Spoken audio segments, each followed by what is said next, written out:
ನೆತ್ತಿ ಮೇಲೆ 7 ಸುತ್ತು ಕೋಟೆ ಮೇಲೆ ವಿಷ್ಣು ಶೈವ ಪಂಥವೆಲ್ಲ ಒಂದೇ ಎಂದ.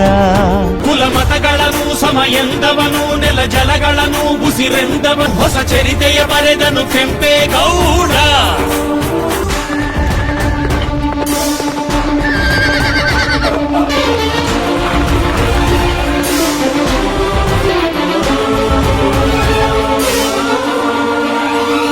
ಪೂರ ಕಟ್ಟಿ ಸೂರು ಕೊಟ್ಟ ನಾಡ ಪ್ರಭು ಎಂಬ ಪಟ್ ಕೋಡುಗಲ್ಲ.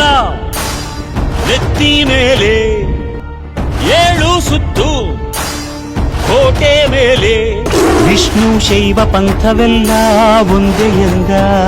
ಕುಲಮತಗಳನ್ನು ಸಮ ಎಂದವನು, ನೆಲ ಜಲಗಳನ್ನು ಉಸಿರೆಂದವನು, ಹೊಸ ಚರಿತೆಯ ಬರೆದನು ಕೆಂಪೇಗೌಡ.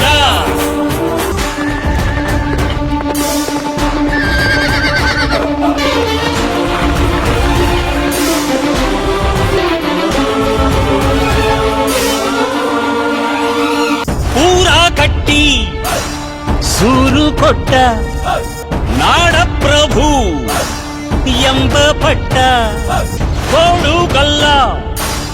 ನೆತ್ತಿ ಮೇಲೆ 7 ಸುತ್ತು ಕೋಟೆ ಮೇಲೆ ವಿಷ್ಣು ಶೈವ ಪಂಥವೆಲ್ಲ ಒಂದೇ ಎಂದ. ಕುಲಮತಗಳನ್ನು ಸಮ ಎಂದವನು, ನೆಲ ಜಲಗಳನ್ನು ಉಸಿರೆಂದವನು, ಹೊಸ ಚರಿತೆಯ ಬರೆದನು ಕೆಂಪೇಗೌಡ.